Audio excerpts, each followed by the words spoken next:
बांग्लादेश में आखिर क्या हो रहा है, ये किसी से छिपा नहीं है। तस्वीरें आप जानते हैं, हिंसा हो रही है, आगजनी हो रही है, हिंदू समुदाय के लोगों को निशाना बनाया जा रहा है, धमकाया जा रहा है, मौत के घाट उतारा जा रहा है। इन सब के बीच बांग्लादेश की राजनीति को लेकर एक बड़ा अपडेट आया है। अपडेट यह है कि आज बांग्लादेश की जमीन पर वो व्यक्ति पैर रखने जा रहा है जिसका वहां 17 साल से इंतजार हो रहा है, और वो व्यक्ति है पूर्व प्रधानमंत्री खालिदा जिया के बड़े बेटे और बीएनपी यानी कि बांग्लादेश नेशनलिस्ट पार्टी के कार्यकारी अध्यक्ष तारिक रहमान।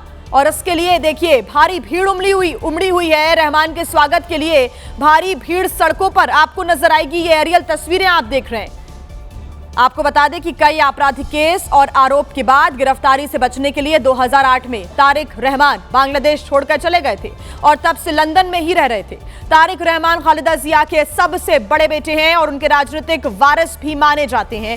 तारिक रहमान बांग्लादेश नेशनलिस्ट पार्टी यानी कि बीएनपी के कार्यवाहक अध्यक्ष भी हैं, जिनका इंतजार 17 साल से हो रहा था और आज वो बांग्लादेश पहुंचने वाले हैं। ऐसे में तारिक रहमान का इंतजार वहां की जनता, बीएनपी के समर्थक जो हैं वो कर रहे हैं और भारी भीड़ यहां पर आप देख सकते हैं उनके स्वागत के लिए। कई आपराधिक मुकदमे, कई आरोपों के बाद 2008 की बात करें तो वो बांग्लादेश छोड़कर चले गए थे और तब से लेकर अब तक इंतजार बांग्लादेश में उनका हो रहा है। फिलहाल बांग्लादेश के क्या हालात हैं ये आप जानते हैं। हिंदुओं पर, अल्पसंख्यकों पर लगातार अत्याचार किया जा रहा है और इन सब के बीच बांग्लादेश की राजनीति को लेकर ये एक बहुत बड़ा अपडेट है। आज बांग्लादेश की जमीन पर वो व्यक्ति पैर रखने जा रहा है, उसकी तस्वीर आप देख रहे हैं। 17 साल से इस व्यक्ति का इंतजार हो रहा है। पूर्व प्रधानमंत्री खालिदा जिया के बड़े बेटे, बीएनपी बांग्लादेश नेशनलिस्ट पार्टी के कार्यकारी अध्यक्ष तारिक रहमान आज बांग्लादेश पहुंचेंगे। रहमान के स्वागत के लिए कैसे भारी भीड़ इंतजार कर रही है सड़कों पर, आप तस्वीरें देख सकते हैं। और हमारे साथ दीपक बोहरा जी जुड़ गए हैं। दीपक जी, बहुत स्वागत है आपका एबीपी न्यूज पर। और पूर्व प्रधानमंत्री खालिदा जिया के बड़े बेटे आज बांग्लादेश पहुंच रहे हैं, उन हालातों के बीच जो कि पूरी दुनिया से अभी छिपे नहीं है। कैसे अल्पसंख्यकों पर, साथ ही साथ हिंदुओं पर खासतौर से अत्याचार इस वक्त बांग्लादेश में हो रहा है। निर्मम हत्या कर दी जाती है एक हिंदू व्यक्ति की, और उस बीच ये 17 साल का इंतजार बीएनपी के अध्यक्ष के तौर पर, जो कार्यकारी अध्यक्ष माने जाते हैं, वो खत्म हो रहा है। दीपक बोहरा जी, बहुत बहुत धन्यवाद। बहुत अच्छा लगता है आपके साथ जब होता हूँ सुबह सुबह। आज तो देश की राजधानी का मौसम बहुत शानदार है। ढाका में तो हिंसा चल रही है, तैयारी हो रही है कि लड़का वापस आए लंदन से। जैसा आपने बताया कि इसकी अम्मा जो थी एक्चुअल प्रेसिडेंट बीएनपी की, वो तो अस्पताल में है, वेंटिलेटर पे है। कुछ मेरे जो दोस्त हैं बांग्लादेश में, उन्होंने कहा कि अम्मा शायद चली गई है, लेकिन वेंटिलेटर पे तो कई सालों तक आप किसी को जिंदा रख सकते हो। तभी लड़का वापस आएगा। एक नई चुनौती है उस बेवकूफ के लिए, मोहम्मद यूसुफ खान के लिए। जल्दी से बता देता हूँ मैं, जो हो रहा है इस समय बांग्लादेश में, पहला सवाल उठता है शेख हसीना को निकाला क्यों था। निकाला इसलिए था कि वो रूस की मुखालफत करने को तैयार नहीं थी, चीन से पंगा लेने को तैयार नहीं थी और म्यांमार से पंगा लेने को तैयार नहीं थी। इस बेवकूफ वहां पैराशूट के जरिए ले आया। ये इलेक्टेड नहीं है, लेकिन जब इसको बोला गया था जाके इलेक्शन करा और देखेंगे कि प्रो अमेरिकन गवर्नमेंट वहां पर आएगी, तो इसको इतना चस्का लग गया पावर का, इसने कहा कोई इलेक्शन नहीं होगी। अनाउंस तो कर दी है फरवरी के महीने पर अभी जो दंगे करवा रहा है ये जानबूझ के, किसी की हत्या, किसी का ये, कि फिर मैं कहूंगा अपने चाचा से जो अमेरिका में रहता है कि देखो जी हालात बड़े खराब है, मैं इलेक्शन नहीं कराऊंगा। अब ये जो लड़का आ रहा है इससे क्या होगा, मैम ये घबराया हुआ है मोहम्मद यूसुफ खान, क्योंकि शेख हसीना के जो सपोर्टर्स थे, जो मुझे पता है, मेरे फ्रेंड्स बांग्लादेश में जो है, मैं हाल ही में बहुत देर पहले, ज्यादा समय नहीं हुआ मैं वहां पर था, उन्होंने ये बताया है कि जो शेख हसीना के समर्थक हैं अब वो बीएनपी के साथ मिल रहे हैं और वो ठोकेंगे ये जो जिहादी लोगों को इसने पनाह दे रखी है मोहम्मद यूसुफ खान ने। इसका मतलब मैम गृह युद्ध के वहां पर की संभावना वहां पर है। दूसरा, आपने अभी जिक्र किया कि कुछ हिंदू और माइनॉरिटीज के ऊपर अत्याचार किए जा रहे हैं, मार दिया गया है। ये ज्यादा अगर हुआ तो फिर एक संयुक्त राष्ट्र संघ का 205 से एक प्रिंसिपल है, उसको कहते हैं responsibility to protect. Responsibility to protect का मतलब होता है कि अगर जो देश जहां पर ये लोग बसे हैं वो इनकी रक्षा नहीं कर सकता, कोई दूसरा देश अंदर जा सकता है, संयुक्त राष्ट्र संघ उसको रोकेगा नहीं। ये भी उम्मीद करता हूं कि इस बेवकूफ को पता है कि यही चीज की थी जब सर्बिया पे हमला किया था नेटो ने, गद्दाफी पर हमला हुआ था। ये रिस्पॉन्सिबिलिटी टू प्रोटेक्ट ये 2005 से एक है। रवांडा में जो जेनोसाइड हुआ था, सर्बिया में जो जेनोसाइड, फॉर्मर यूगोस्लाविया में, उसके बाद ये आया है। तो ये सारी संभावनाएं हैं, लेकिन सबसे सबसे बड़ी चीज इस समय यह है कि लड़का आ रहा है, उसकी सुरक्षा के लिए इंतजाम किए गए। अगर उसको कुछ हुआ, बांग्लादेश को आग लग जाएगी और सबसे पहले भागेगा ये बुढ़ा 90 साल का जो अपने आप को चीफ एडवाइजर कहता है। सो जो बांग्लादेश के गुड विशर्स हैं, जो वेल विशर्स हैं मेरी तरह, हम उम्मीद करते हैं कि अब स्थिति थोड़ी सी काम हो जाएगी, इलेक्शन होंगे और फिर बीएनपी की सरकार या शेख हसीना के साथ मिलके इन दोनों की सरकार वहां बनेगी और शांति आएगी। उसकी आर्थिक व्यवस्था भंग हो गई है कंप्लीटली, खाने को है नहीं, महंगाई बढ़ती जा रही है, लोग सड़कों पर इसलिए नहीं कि उनको कोई समस्या है भारत के साथ, वो फिर नॉर्मली एक चाहिए होता टारगेट। जब आपकी अंदरूनी समस्या होती है तो बाहर के आप किसी विक्टिम को ढूंढते हैं, तो वो भारत का कर रहे हैं। कुछ लोग तो बेवकूफ हैं, हम ये कर देंगे, सिलीगुड़ी कॉरिडोर, ये वो। मुझे 48 घंटे नहीं लगेंगे बांग्लादेश को खत्म करने में। तो ये जानते भी हैं, बस कहने के लिए अच्छा है कि इनको मीडिया बाइट्स वगैरह मिल जाती हैं। सो सिचुएशन इस समय अनसर्टन। ये लड़का आएगा, उसके बाद हमें पता लगेगा भविष्य किस तरफ जा रहा है। लेकिन दीपक जी, भारत के लिहाज से इस स्थिति को हम कैसे देखें अभी, क्योंकि आपने बताया कि शेख हसीना के भी जो समर्थक हैं बीएनपी के साथ वो मिल सकते हैं और उसके बाद वो मोहम्मद यूनुस की सरकार को चैलेंज कर सकते हैं और गृह युद्ध जैसे हालात यहां पर बन सकते हैं। लेकिन अगर हम भारत के नजरिए से देखें तो भारत के लिए कैसे ये हालात बनते हुए नजर आएंगे इन फ्यूचर? आपका बहुत अच्छा ये प्रश्न है मैम। हमारी पॉलिसी इसमें हमेशा ये होती है, एकदम से हम रिएक्ट नहीं करते, हम रुक जाते हैं, देखते हैं। पहले क्या होता है मैम, 4 स्टेप्स होते हैं जब हमारी डिप्लोमेटिक रिएक्शन। पहला होता है डिप्लोमेटिक, उनके राजदूत को बुला के झाड़ लगाते हैं, वो हमारे राजदूत को वहां बुला के खरी खोटी उसको सुनाएंगे। फिर दूसरा होता है इंटरनेशनल प्रेशर। हमारे जितने मित्र हैं सबको पता है, आपको पता है यूरोपियन यूनियन ने भी कहा है कि ये सही नहीं हो रहा, अमेरिका ने भी कहा। तीसरा होता है इकोनॉमिक प्रेशर, यानी आर्थिक प्रेशर जो हम बांग्लादेश पे बहुत डाल सकते हैं। और आखिरी होता है रिस्पॉन्सिबिलिटी टू प्रोटेक्ट। वहां तक हम नहीं पहुंचे हैं, तीसरे जगह पे जो है इकोनॉमिक प्रेशर पे हम पहुंच गए। अभी भी बांग्लादेश में मैम, ये तो बच्चे जो सड़कों पे निकलते हैं वो तो बहुत कुछ करते हैं, लेकिन जब मैं वहां था, जो 40 साल से ऊपर के, उन्होंने कहा कि भारत के बिना हम कैसे जिएंगे इस एरिया में। चाइना एक सिपाही नहीं, अगर आप लोगों ने हमें ठोका, चीन एक सिपाही नहीं भेजेगा। उसको क्या कहता, मर गया तो मर गया, मेरा क्या जाता। आप तो मुसलमान देश है, चीन को इस्लाम पसंद नहीं है, रूस को इस्लाम पसंद नहीं है, तो ये अकेला रह जाएगा ना, अमेरिका किसी को भेजेगा लड़ने के लिए। दीपक जी माफ कीजिएगा, मैं आपके पास वापस लौटूंगी, अपनी बात पूरी कीजिएगा। ये तस्वीरें दरअसल बांग्लादेश से सीधी आ रही हैं।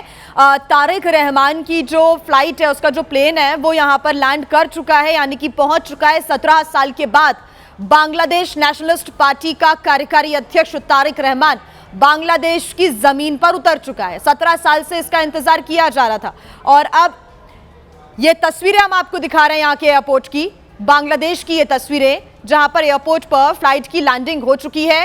तारिक रहमान बांग्लादेश पहुंच चुके हैं और जो कयास लगाए जा रहे हैं कि मोहम्मद यूनुस की सरकार को अब चैलेंज किया जा सकता है, क्योंकि 17 साल के बाद, हालांकि तारिक रहमान पर भी कई आपराधिक मामले दर्ज थे, कई ऐसे आरोप, गंभीर संगीन आरोप लगे और उसके बाद 2008 में तारिक रहमान देश छोड़ के चले गए थे, लेकिन अब 17 साल के बाद वापस आए हैं। सबसे बड़ा सवाल, हालात यहां के सुधरेंगे या फिर और भी ज्यादा बिगड़ते हुए नजर आएंगे? क्योंकि अगर यहां पर ऐसी स्थितियां बनती है तो आप सोचिए बांग्लादेश के भविष्य का क्या होगा। अभी स्थितियां बहुत खराब हैं, सड़कों पर लोग मौजूद हैं, कई हिंसक तस्वीरें हमने देखी हैं, लूटपाट की खबरें सामने आई हैं और ऐसे में अगर और स्थितियां बिगड़ती हैं तो बांग्लादेश के लिए ये बेहद चिंतापूर्ण, चुनौतीपूर्ण जो समय है वो बनता हुआ नजर आ रहा है। लेकिन क्या हालात सुधरेंगे? और अगर हम भारत के नजरिए से बात करें तो क्या भारत और बांग्लादेश के बीच जो तलखियां देखने को मिली है उसमें कुछ सुधार आएगा आगे? शेख हसीना के तख्ता पलट के बाद से बांग्लादेश में लगातार ऐसी ही स्थितियां बनी हुई हैं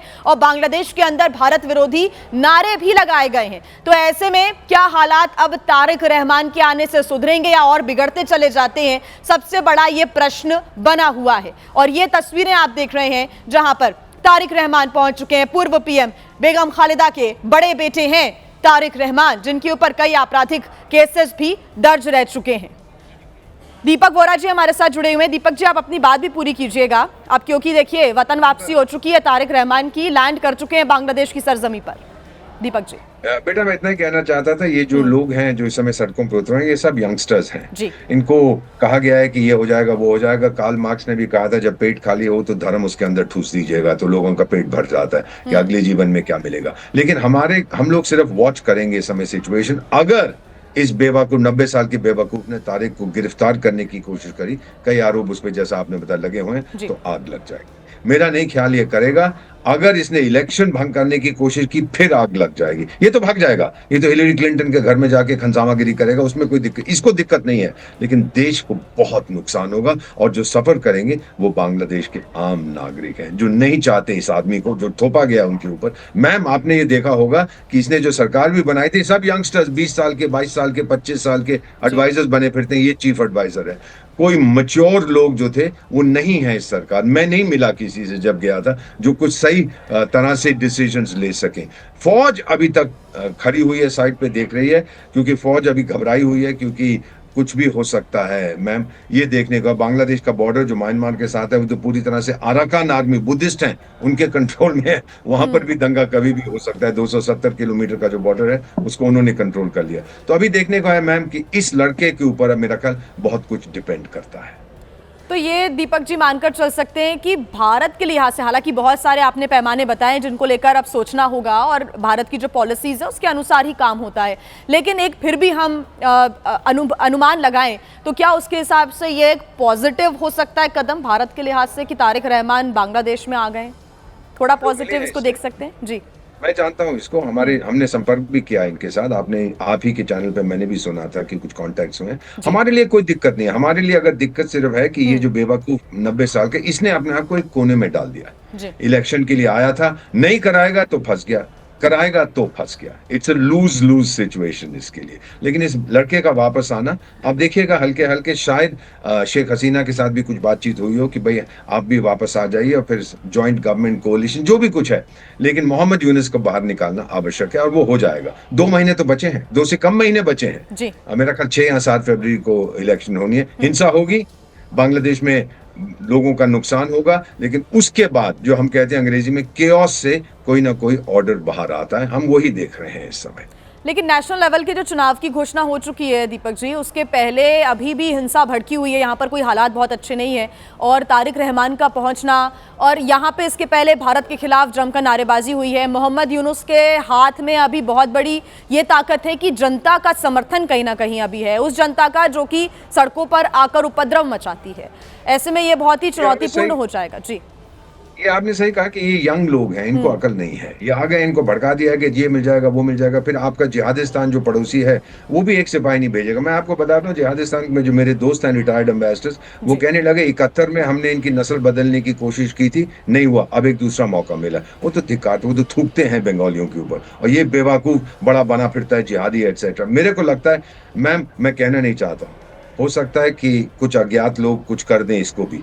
आई डोंट वांट टू से, मुझे पता नहीं क्या होने वाला है, लेकिन हालात जो हैं इस समय सुधरेंगे अगर इलेक्शन हुई। नहीं हुई, आग चलती जाएगी। 2026 एक बहुत बुरा साल होगा बांग्लादेश के लिए। और सीधी बात है कि जो नेबर कंट्रीज़ हैं वो तो इसका फ़ायदा ज़रूर उठा रहे हैं, क्योंकि बांग्लादेश ने तो हिंदुस्तान को कहीं ना कहीं अपना एक दुश्मन देश ही मान लिया है अब, जिसमें चाइना, पाकिस्तान इनका समर्थन करके इसका फ़ायदा उठा सकते हैं, ये जानते हुए कि कभी को अगर कुछ भी ऐसी स्थितियां बनती है तो बांग्लादेश का कम से कम समर्थन ये दूसरी कंट्रीज़ नहीं करेंगी। जैसा कि आपने बताया कि चाइना अपना एक सैनिक नहीं भेजेगा अगर कोई ऐसी स्थितियाँ बनती हैं। तो ये जो एक मोहरा बनाने की कोशिश होती है दूसरे देशों की तरफ से, वो मोहरा एक बार फिर बांग्लादेश बन रहा है बीच में। 100%। आपको याद होगा, श्रीलंका का नाम सुना है, नेपाल का नाम सुना है, मालदीव्स का नाम सुना है, सेशल्स का नाम सुना है। ये भी बहुत एंटी इंडियन चीजें कहते थे, चारों के चारों बाद में आके चुपचाप हमारे कान में कहते हैं यार माफ कर दो, गलती हो गई हमसे। अब देखिए हमारे संबंध उनके साथ नॉर्मल है, बांग्लादेश के साथ भी आएगा। मैम, हमारे बिना वो जी नहीं सकता। बिजली मुझसे आती है, खाद्य पदार्थ मुझसे आते हैं, टेक्नोलॉजी मुझसे आती है, इन्वेस्टमेंट मुझसे आता है। अगर बांग्लादेश में आग लगी, फॉरेन इन्वेस्टर 1 रुपया नहीं वहां पर आएगा, क्योंकि जो पैसा है, कैपिटल जिसे हम कहते हैं, वो पूंजी जो होती है डरपोक है। जहां पर स्टेबिलिटी नहीं है, नहीं जाएगा। बांग्लादेश ये भी देखेगा। अभी तो एक्साइटमेंट है, ओ इस्लाम के नाम में ये करेंगे वो करेंगे, नहीं होगा। मैं आप देखिएगा अगले 2-3 महीने में स्थिति क्लियर हो जाएगी, या तो आग लगेगी या कुछ हद तक स्थिरता आएगी। और दोनों जो है, हम भारत के लिए आग लगेगी। अब कहना कि वो भारत में आ जाएंगे शरणार्थी बन के, 80% तो हमारा बॉर्डर हमने फेंस कर दिया, बाकी तेज रफ्तार से चल रहा है। मैं वहीं था अभी, तेज रफ्तार से काम चल रहा है, वो पूरा सील हो जाएगा। तो वहां से रेफ्यूजीज तो आएंगे नहीं, ये तो सीधी बात है। दूसरा, अगर शांति आती है वहां पर, हमारे लिए बड़ा अच्छा है, बिजनेस चलता रहेगा, नॉर्मल होता रहेगा, शांति आएगी मैम। अल्टीमेटली बांग्लादेश में कई बार ऐसी चीजें हुई हैं, मिलिट्री रूल आया, ये हुआ, लेकिन अल्टीमेटली वहां के लोग सेंसिबल हैं, वो शांति ले आएंगे। कोई नहीं चाहता कि सोमालिया की तरह उसका देश हो जाए, हमेशा जलता रहे, ये नहीं होगा। दीपक जी, जो नए लोग हमारे साथ जुड़े हुए हैं, नई पीढ़ी जो इस वक्त इस बुलेटिन को देख रही है, मैं चाहूंगी कि आप एक बार वो भी दौर बताएं जब पूर्व प्रधानमंत्री खालिदा जिया का ज़माना था और अब का जो दौर है, अब की जो सिचुएशंस हैं भारत के साथ रिश्तों की बांग्लादेश में, क्या बदलता हुआ गया, और साथ ही तब के हालात अगर फिर से रिपीट होते हैं पूर्व प्रधानमंत्री खालिदा जिया के, तो क्या स्थितियाँ अच्छी हो जाएंगी, या फिर, क्योंकि नए लोगों को ये जानना बहुत ज़रूरी है इस वक्त। खालिदा जिया के टाइम में उसने भी काफी इस्लामिक कार्ड खेलने की कोशिश की थी, और टुवर्ड्स द एंड बेगम शेख हसीना ने भी कभी उनको इस्लामिस्ट को कहती थी बड़े अच्छे लोग हों, कभी कहती थी बदमाश हैं, पकड़ लेती थी, मार देती थी, वो भी दोनों तरफ खेल रही थी। खालिदा जिया तो आउट एंड आउट इस्लामिस्ट थी, भारत के साथ उसकी कोई खास दोस्ती नहीं थी, लेकिन वो भी बहुत जल्दी समझ गई थी कि भारत को ललकारोगे, एक आधा तमाचा पड़ेगा, फिर आप सही हो जाएगी। तो बाद में टुवर्ड्स द एंड वो सही होगी। तो उसका बेटा 17 साल से इंग्लैंड में है मैम, वो इस्लामिस्ट अपनी छवि नहीं बनाएगा, अगर बन गई वो वापस नहीं जा पाएगा। ये उसका पर्सनल भी है ना, वहां पे सारा धन पूंजी जो कुछ चोरी करके वो ले गए सब वहां पे पड़ा हुआ है। तो वो भी जो है इस समय इंग्लैंड में भी एंटी इस्लामिस्ट मूवमेंट बड़ी तगड़ी चल रही है। तो ये बड़ा ध्यान से करेगा, कदम बड़े फूक फूक के कदम रखेगा। तो मैं पीढ़ी को बताना चाहता हूँ, जो यंग लोग देख रहे हैं, कि हाँ, खालिदा जिया के टाइम में कुछ हमारे संबंध ठीक नहीं थे, लेकिन ये जरूरी नहीं है कि अगर उसका बेटा प्रधानमंत्री बनता है फिर से वो हालात खराब हो जाए। ये नहीं होगा। ये समझदार है, विदेशों में रहा है, इसने देख लिया है दुनिया कैसी है। जो सिर्फ कुएं में है बांग्लादेश, जिसका नाम है, मेंढक की तरह बाहर नहीं देख पाता, वो ये चीजें करेगा और वो सोचता है कि मुझे पता नहीं क्या कौन सी सौगात मिल, इसकी कोई मदद नहीं करेगा ma'am, take it from me. ये चीन और रूस और या जिहादिस्तान जिनके बारे में ये सोचता है, या मालदीव्स आके मेरी मदद करेगा, श्रीलंका, कोई नहीं आने वाला। अल्टीमेटली इसको अकेले में निपटना पड़ेगा, और भारत से अगर पंगा लिया इसने तो मैम ये इसके लिए बहुत खराब होगा। बिल्कुल। अब देखिए, तारिक रहमान एक लंबी लड़ाई लड़ने के लिए यहाँ पर आए हैं, ऐसा प्रतीत होता है, क्योंकि अपनी पत्नी और बेटी के साथ वो यहाँ पर आए हैं। तो जैसा कि हम लगातार कयास लगाए जा रहे हैं कि शायद यहाँ पर वो लंबा रुकेंगे, और देखना होगा कि क्या हालात अब सुधरेंगे और अगला कदम क्या होता है तारिक रहमान का, ये भी एक बड़ा सवाल है। और बांग्लादेश में उनकी फ्लाइट लैंड कर चुकी है। सीधी तस्वीरें आपको हम दिखा देते हैं बांग्लादेश से, जहां पर शाहजलाल इंटरनेशनल एयरपोर्ट पर फ्लाइट लैंड कर चुकी है तारिक रहमान की, और ये तस्वीरें आपके सामने फ्लाइट से बाहर निकलकर इस वक्त एयरपोर्ट पर वो नजर आ रहे हैं। अपनी पत्नी बेटी के साथ पहुंचे हुए हैं तारिक रहमान। बीएनपी के कार्यवाहक अध्यक्ष हैं, और क्योंकि बीएनपी अब एक अग्रणी के रूप में यहाँ पर उभरती हुई पार्टी नजर आ रही है, ये देखना होगा कि आगे जाकर तारिक रहमान क्या जिम्मेदारियां संभालते हैं, क्योंकि बड़ी संख्या में उनका स्वागत करने के लिए देखिए सड़कों पर भारी भीड़ इस वक्त बीएनपी के समर्थकों की भी मौजूद है, और ये माना जा रहा है कि आने वाले इलेक्शंस में उनकी भूमिका यहाँ पर हो सकती है और वो खुद दावेदारी पेश कर सकते हैं। आज का जो उनका शेड्यूल है, बुलेट प्रूफ बस से वो यहाँ से निकलते हुए नजर आएंगे। सुरक्षा के तगड़े इंतजाम किए गए हैं। ऐसे में मोहम्मद यूनुस सरकार जो है उसको चैलेंज देते हुए बीएनपी के कार्यवाहक अध्यक्ष तारिक रहमान इस वक्त एयरपोर्ट पर ही मौजूद हैं। पूर्व पीएम खालिदा जिया के बेटे हैं और खालिदा जिया के परिवार के हेयर हैं, यानी कि उनके उत्तराधिकारी हैं। ये तस्वीरें एयरपोर्ट से आप देख रहे हैं। सभी का अभिनंदन स्वीकार करते हुए, हाथ हिलाकर सभी को हेलो बोलते हुए भी नजर आ रहे हैं। आपको बता दें कि 2007-8 के दौरान सेना समर्थित कार्यवाहक सरकार के दौरान उनको गिरफ्तार कर लिया गया था और वो ब्रिटेन चले गए थे और वहीं पर वो रह रहे थे, और अब उनकी 17 साल के बाद हो रही है वापसी। पूर्व पीएम खालिदा जिया के परिवार के हेयर और कार्यवाहक अध्यक्ष बीएनपी के बांग्लादेश वापस लौट आए हैं। ढाका में बीएनपी के नेताओं और समर्थकों की भारी भीड़ है इस वक्त। आप देखिए तस्वीरें, एयरपोर्ट पर भी कैसे स्वागत के लिए लोगों का जुटना शुरू हो गया था।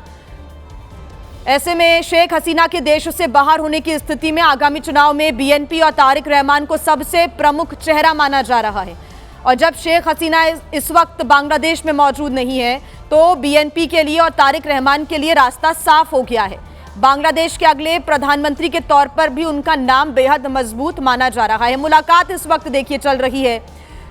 ये तस्वीरें एयरपोर्ट से भी हमने आपको दिखाई, जहां पर मुलाकातों का सिलसिला चला, स्वागत हुआ और सड़कों पर भी भारी भीड़ इस वक्त ढाका में देखने को मिल रही है। साथ ही तारिक रहमान ने कहा है कि वो 6314 दिनों के बाद अपने वतन वापस लौटे। उनका बयान आ गया है सामने, तारिक रहमान का, बांग्लादेश लौटने के बाद। और ऐसा प्रतीत होता है कि एक लंबी लड़ाई लड़ने के वो मूड में इस वक्त हैं। हालांकि अब हालात सुधरेंगे या बिगड़ेंगे ये आने वाले वक्त पर डिपेंड करेगा, लेकिन बांग्लादेश लौटने के बाद उनका बीएनपी के समर्थकों ने भारी संख्या में मौजूद रहकर स्वागत किया है, सड़कों पर इस वक्त मौजूद है। और बांग्लादेश की स्थितियां आप जानते हैं, बांग्लादेश में इस वक्त अल्पसंख्यकों और हिंदुओं के खिलाफ कैसे अत्याचार हो रहा है। भारत के साथ भी इस वक्त देखिए, भारत के साथ बहुत अच्छे रिश्ते नहीं है बांग्लादेश के, और इस बीच तारिक रहमान का पहुंचना कई सवाल भी खड़े करता है और कई उम्मीदें भी जगाता है, लेकिन कुछ ऐसी आशंकाएं भी हैं कि आखिर हालात कैसे बनते हैं। दीपक वोरा जी हमारे साथ, पूर्व राजनयिक, लगातार बने हुए हैं। दीपक जी, अब एयरपोर्ट पर स्वागत हुआ है, कहा है कि मैं 6314 दिनों के बाद अपने वतन वापस लौटा हूं, लेकिन एक अपडेट और मिला था कि ये जो उस्मान हादी है उसकी कब्र पर भी जा सकते हैं तारिक रहमान, और ऐसे में और भी जो चीजें हैं ट्विस्ट होती हुई अब नजर आती है कि आगे क्या कदम उठाएंगे ये। जी, ये बहुत अच्छा प्रश्न आपने पूछा बेटा कि उस्मान हादी की कब्र पे जिसको स्टेट फ्यूनरल दिया गया था। मजेदार चीज यह है कि कुछ अज्ञात लोगों ने उसकी खोपड़ी में कुछ गोलियां उतार दी थी ढाका में, और उसको फिर ले गए थे सिंगापुर, 5 घंटा दूर। कोलकाता नहीं लाए थे। कोलकाता लाते शायद पता नहीं बचता कि नहीं, बच भी जाता, लेकिन अगर ना बचता तो पोस्टमार्टम किया जाता, पता लग जाता कौन सी बंदूक की कौन सी गोलियां। वहां पे कोई पोस्टमार्टम नहीं हुआ, सीधा लाए और एकदम जल्दी से उसको स्टेट फ्यूनरल कह के कि कहीं उसकी बॉडी को बाहर रख दिया तो फिर हिंसा भड़केगी, लोग आएंगे, अपनी प्रार्थना करेंगे और उसको श्रद्धांजलि देंगे एटसेट्रा। तो वो नहीं करने दिया इस बेवकूफ ने। अब मेरा मानना है कि अगर ये वहां जाता है हादी की कब्र पर, ये बड़ा अच्छा स्टेप होगा कि बताने के लिए कि देखिए मैं भी समर्थन करता हूं उन लोगों का जिन्होंने जो पुरानी सरकार थी उसको बाहर निकाला था। मैं पूरी तरह से समर्थन करता हूं, लेकिन इसका मतलब ये नहीं है कि कानून की व्यवस्था आप अपने हाथों में लीजिए। अभी ये मैं देखना चाहता हूं, बड़े ध्यान से देखूंगा अगले 1-2 दिनों में, क्या जो जिहादी सड़कों पे उतरे हुए थे, क्या अब वो बीएनपी के समर्थकों के साथ टक्कर लेंगे कि नहीं ले पाएंगे। उनकी जनसंख्या इतनी नहीं है और ये बीएनपी के समर्थक बहुत हैं, और अगर जुड़ जाते हैं उनके साथ शेख हसीना के समर्थक भी, कि दोनों मिलके एक कॉमन एनिमी, जो दुश्मन का दुश्मन मेरा दोस्त होता है काइंड ऑफ थिंग, अगर वो हो जाए तो फिर मेरे को लगता है कि ये जिहादी लोग भी शांत हो जाएंगे। इनको कुछ मिलेगा नहीं, इनको मालूम है ये सब करने से कुछ नहीं मिलेगा इनको। ये जो बुढ़ा है ये कुछ नहीं दे पाएगा, ना कोई और देश इनको कुछ देगा। वादे करते जाएंगे लेकिन आगे कुछ नहीं होगा। तो मेरा मानना है मैम कि अब जो है सिचुएशन काफी हद तक वहां पर सामान्य हो सकती है अगर इलेक्शन होती है। सामान्य का मतलब है शांति कुछ हद तक आएगी, जो हिंसा हम अभी देख रहे हैं वो कम हो जाएगी। बिल्कुल, उम्मीद भी हमारी ऐसी है कि हिंसा ना हो, शांति बनी रहे। आप दीपक जी बने रहिएगा हमारे साथ हमारे सहयोगी आशीष सिंह भी न्यूज रूम से हमारे साथ लाइव जुड़ गए हैं। आशीष, आप स्थितियों को देख रहे हैं लगातार 17 साल के बाद, और खुद उन्होंने दिन बताए कि 6314 दिनों के बाद मैं तारिक रहमान बांग्लादेश में पहुंचा हूं, सबसे मुलाकात हो रही है, बीएनपी काफी खुश है, समर्थक सड़कों पर उतरे हुए हैं। लेकिन सबसे बड़ा सवाल यही है कि बांग्लादेश के हालात सुधरेंगे या और बिगड़ जाएंगे। आशीष, देखिए 12 फरवरी को तो चुनाव होने हैं, तो जिस तरह से बड़ी संख्या में हम देख रहे हैं लोग वहाँ पर इकट्ठा हैं और एक्साइटमेंट नज़र आ रही है, तो मैं ज़रूर एसोसिएट करना चाहूँगा जिया एम्बेसडर वोरा के साथ कि इस बात की अब हम उम्मीद कर सकते हैं कि पॉलिटिकल नॉर्मलसी की तरफ बांग्लादेश लौटे। इंडिया को भी बहुत टैक्टिकल तरीके से डील करना पड़ेगा। देखिए इनके बारे में, इनकी छवि के बारे में मैं आपको बताऊं तो अर्स्टवाइल यानी पीछे का अगर इतिहास देखें तो बड़े रूथलेस माने जाते थे तारिक ज़िया, और ये मान के चला जा सकता है कि जब वो आएंगे और संभवतः अगले प्रधानमंत्री बनते हैं बांग्लादेश के, तो अपने ओपोनेंट्स को पूरी तरह से ख़त्म कर देंगे, जैसा कि उनका स्वभाव पहले रहा है। हालांकि बीएनपी का रिकॉर्ड ज़रूर न्यूट्रलिटी, डेमोक्रेसी को लेकर के खासा लोगों की नज़र में रहा है। आप देखिए, हम इसको इस बात से भी कोरोबरेट कर सकते हैं कि आखिर शेख हसीना सरकार में आई कैसे थी, क्योंकि बीएनपी ने तब भी ये कहा था और अभी भी इस तरह के नॉइजेस हम सुन रहे हैं कि वो चाहते हैं कि जो चुनाव हो वो न्यूट्रल माहौल में हो, और ऐसे में शेख हसीना की जो पार्टी है उसको भी बैन ना किया जाए। यही पहले भी उनका पोजीशन रहा था, तभी शेख हसीना सरकार में आ पाई थी। तो एक कॉन्ट्रडिक्शन ज़रूर है, लेकिन एक उम्मीद है, रे ऑफ होप है कि संभवतः इनके आने के बाद अगर सही तरीके से, टैक्टफुल तरीके से नॉर्मलसी वापस बहाल करने के लिए कुछ सकारात्मक कदम उठाते हैं तो एक गुंजाइश बनती है। हावेवर मैं खतरे को आपको बता देता हूं, बीएनपी, जिया और जमात के बीच आप अब असल लड़ाई देखेंगी। जो मेन कंट्रोवर्सी होगी वो जमात और बीएनपी के बीच में होगी। इस बीच उनका यहां पर आना, जबकि बांग्लादेश में हालात इस कदर खराब हो गए हैं, तब मुझे लगता है पूरे विश्व की नज़र होगी, खास करके साउथ एशिया, और सबसे ज़्यादा भारत की नज़र होगी कि कितना इंटरफेरेंस ये पाकिस्तान का अलाउ करते हैं या नहीं करते हैं। हमें नहीं भूलना चाहिए कि बीएनपी रिलेटिवली पाकिस्तान के क्लोजर रही है, करीब रही है। इस वजह से जो रैपो, जो डिप्लोमेटिक संबंध हमने शेख हसीना के साथ भारत का था, वो उतना ज़्यादा खालिदा जिया के साथ नहीं रहा है। हावेवर मैं फिर दोहरा दूं, जिस तरह से न्यूट्रलिटी को लेकर कि न्यूट्रल एटमॉस्फेयर में चुनाव कराए जाए, जिस तरह से इन लोगों की तरफ से ये कहा गया है कि शेख हसीना की पार्टी को बैन ना किया जाए, चुनाव लड़ने दिया जाए, उससे एक उम्मीद ज़रूर है कि संभव है, जैसा एम्बेसडर वोरा भी कह रहे हैं, कि इनकी वापसी के बाद और एक बार फरवरी 12 को, जहाँ तक मुझे याद है, चुनाव होने हैं, एक बार वो वोटिंग प्रक्रिया हो जाती है और अगर प्रधानमंत्री बनते हैं तारिक, तो संभव है कि बांग्लादेश में फिर से नॉर्मलसी रेस्टोर की जा सके। क्योंकि देखिए, खालिदा जिया के परिवार के हेयर हैं तारिक रहमान, उत्तराधिकारी हैं, और अपनी पत्नी और बेटी के साथ यहाँ पर वो पहुँचे हैं। तो आशीष, ये मानकर चलें कि एक लंबी लड़ाई लड़ने के हिसाब से इसको दिमाग में रखकर तो वो आए हैं यहाँ पर। लेकिन अब सबसे बड़ा सवाल एक और है कि मोहम्मद यूनुस की सरकार को जब वो चैलेंज करेंगे फरवरी में जब चुनाव होंगे, तो क्या मोहम्मद यूनुस के सरकार के जो समर्थक हैं, जो कि जेनजी बताया जाता है, जो युवा बताया जाता है, उसकी तरफ से क्या रिएक्शन मिलने वाला है सड़कों पर एक बार फिर से बांग्लादेश में?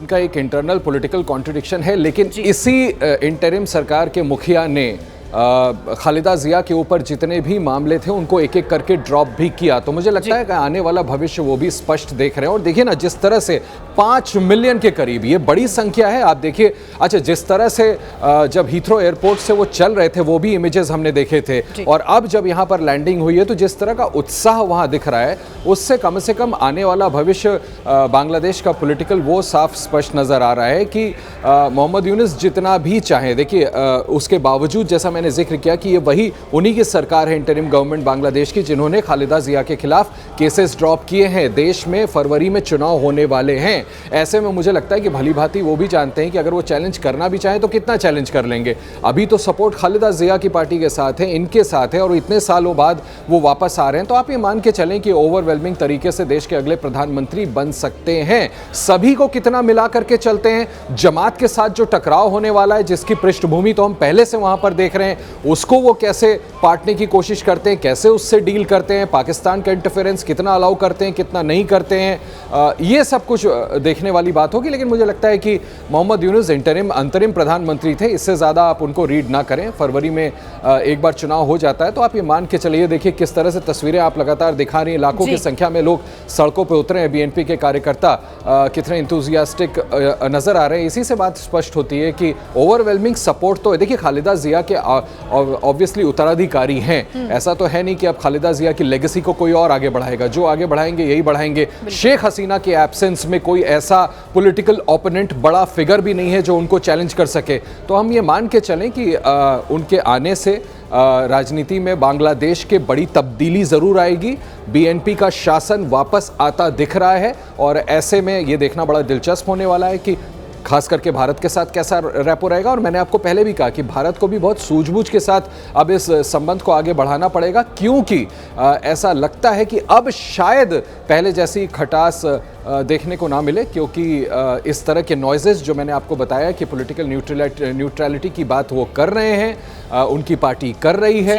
ऐसे में फरवरी में जो चुनाव होने वाले हैं उसमें हम देखिए आशीष, आप भी जानते हैं कि इलेक्शन से पहले न्यूट्रलिटी की बातें, डेमोक्रेसी की बातें होती हैं, लेकिन खालिदा जिया के कार्यकाल की अगर हम बात करें, जैसा कि दीपक वोरा जी बता रहे थे कि बहुत अच्छे संबंध रहे हों, ये नहीं कह सकते भारत के साथ। उन्होंने भी कई बार इस्लामिक कार्ड भी खेला है और दोनों तरफ वो खेलती हुई नजर आई है। तो वैसी स्थितियां क्या एक बार फिर से बन सकती हैं? और भारत के लिहाज से, क्योंकि हम ज्यादा इस पर जोर देंगे कि कैसे रिश्ते आगे बनते हुए दिखेंगे अगर तारिक रहमान पावर में आते हैं तो।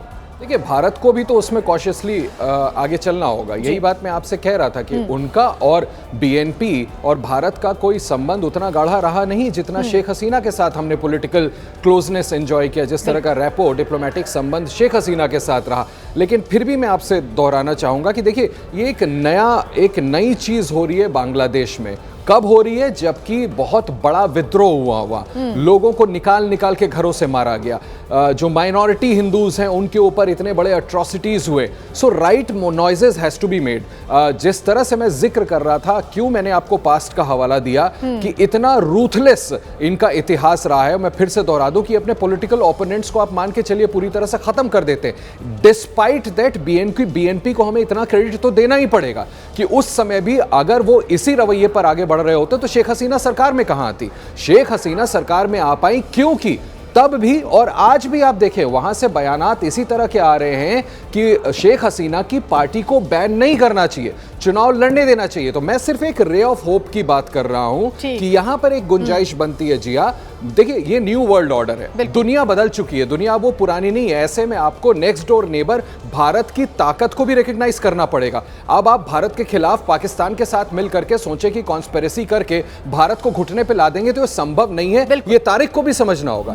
ऐसे में मैं इस सिचुएशन की बात कर रहा हूं कि संभव है कि अब थोड़ा सा पहले से तब्दीली हो इनके अप्रोच में और भारत के साथ संबंध भी। देखिए, उम्मीद हमको भी यही है कि जो अत्याचार इस वक्त अल्पसंख्यकों पर हो रहा है बांग्लादेश के अंदर, माइनॉरिटीज को लगातार निशाना बनाया जा रहा है और जो हालात इस वक्त बांग्लादेश के हैं, जो कि इस वक्त आग में जलता हुआ नजर आ रहा है, उन हालातों पर लगाम लगेगी और शांति बहाल होगी। ऐसी रे ऑफ होप, ऐसी उम्मीदें हमें भी हैं। हालांकि तारिक रहमान के क्या कदम होते हैं अगले, इस पर हमारी नजर रहेगी। बड़ा अपडेट बांग्लादेश से आया है सामने। तारिक रहमान की वापसी हो चुकी है। 17 साल के बाद बांग्लादेश पहुंच चुके हैं बीएनपी के कार्यकारी अध्यक्ष और उसके बाद से लगातार कई कयास अब लगाए जा रहे हैं कि आखिर आगे अब क्या होता है, बांग्लादेश की जनता आखिर क्या चाहती है। ये सबसे बड़ा सवाल है।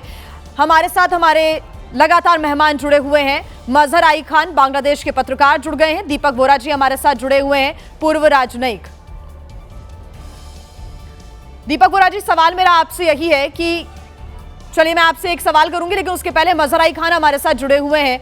मजहर आई खान जी, क्योंकि अब स्थिति आगे सुधरेगी, बदलेगी और बिगड़ेगी, ये सबसे बड़ा सवाल है। और तारिक रहमान की वापसी के बाद अब क्या कयास लगाए जा रहे हैं बांग्लादेश में? ऑन एन एवरेज, अगर बीइंग ए जर्नलिस्ट मैं ये बताना चाहता हूँ कि डेमोक्रेटिक एक लीडर आ गया जी। दो ही पार्टी लीडिंग पे था, अवामी लीग एंड बीएनपी, आफ्टर 1971 से लेकर आज तक। तो इन दोनों पार्टी के पर ही ज्यादा उम्मीदवार, ज्यादा सपोर्टर्स है कि if they are on power, country will be on right track. ये not only for good for Bangladeshi people or national, besides our friendly countries like India and others, जो है सबके लिए ये इट्स अ गुड साइन। मगर थोड़ा बहुत दिक्कत तो है, क्योंकि जब भी इलेक्शन होता है बांग्लादेश पे और कई भी देश पे, एशियन की कंट्री पे, आपको पता है कि इलेक्शन, प्री इलेक्शन कुछ दंगा हंगामा, किलिंग्स वगैरह ये चलता रहता है, अनरेस्ट चलता रहता है। ये भी शायद वी आर एक्सपेक्टिंग कि ये भी इस तरह की भी हंगामा चलेगा, क्योंकि जो ओपोनेंट्स है वो पावर शो करने के प्रयास करेंगे। वो बिसाइड्स आपको पता होंगे कि last home advisor mister Jahangir, he mentioned that at least 20 gunmen were allocated for the student leaders who were practicing real-time politics और कैंडिडेसी के उम्मीदवार है। So that means there are still hit list. कौन ये हिट लिस्ट बना रहा है ये तो इंटेलिजेंस बता सकते हैं, मगर इंटेलिजेंस के इंफॉर्मेशन है कि हादी की तरह, उस्मान हादी की तरह और भी लाश गिराने के इरादे पे एक ग्रुप एक्टिव है। फिर भी इलेक्शन हो जाने के बाद we are expecting we will have a ठीक इलेक्शन होने के बाद स्थितियां ठीक होंगी, ये उम्मीद जताई जा रही है। मजहर आई खान जो कि ढाका से हमारे साथ सीधे जुड़े हुए थे, बांग्लादेश के पत्रकार हैं, ऐसी आशंका व्यक्त वो कर रहे हैं कि आगे जाके जो स्थितियां हैं जो अभी बनी हुई है वैसी बन सकती है, लेकिन एक बार इलेक्शन हो जाएगा तो ये उम्मीद है कि बांग्लादेश के हालात सुधरेंगे। तस्वीरें आपको दिखा देते हैं उत्तर प्रदेश के नोएडा की, जहां पर बांग्लादेश के खिलाफ हिंदू संगठनों का प्रदर्शन हो रहा है। ये तस्वीरें आप देख रहे हैं, बैनर, पोस्टर्स, हाथों में झंडा लेकर हिंदू संगठन के लोग निकले हुए हैं, बांग्लादेश के खिलाफ कर रहे हैं प्रदर्शन। बांग्लादेश में हिंदू युवक दीपू चंद्र दास की हत्या के बाद अब लगातार लोगों में गुस्सा है, आक्रोश है और उसके लगातार खिलाफ बांग्लादेश के बजरंग दल, विश्व हिंदू परिषद के कार्यकर्ता सड़कों पर उतरकर प्रदर्शन कर रहे हैं। बांग्लादेश में हिंदू युवक दीपू दास की निर्मम हत्या कर दी गई थी, उसको जला दिया गया था, मॉब लिंचिंग हुई थी, लोगों ने उसको जमकर पीटा, उसके बाद उसे फांसी पर लटका दिया एक पेड़ से और उसके बाद उसको जला दिया गया था। निर्मम हत्या की जब तस्वीरें सामने आई, पूरी दुनिया ने देखी और उसके बाद से हिंदू संगठन के लोग बांग्लादेश के खिलाफ लगातार प्रदर्शन कर रहे हैं।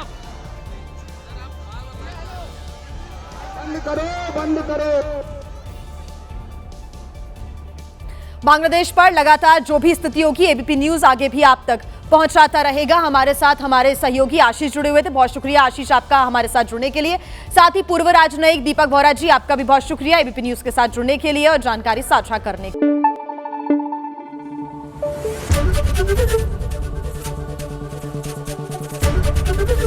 एबीपी न्यूज आपको रखे आगे।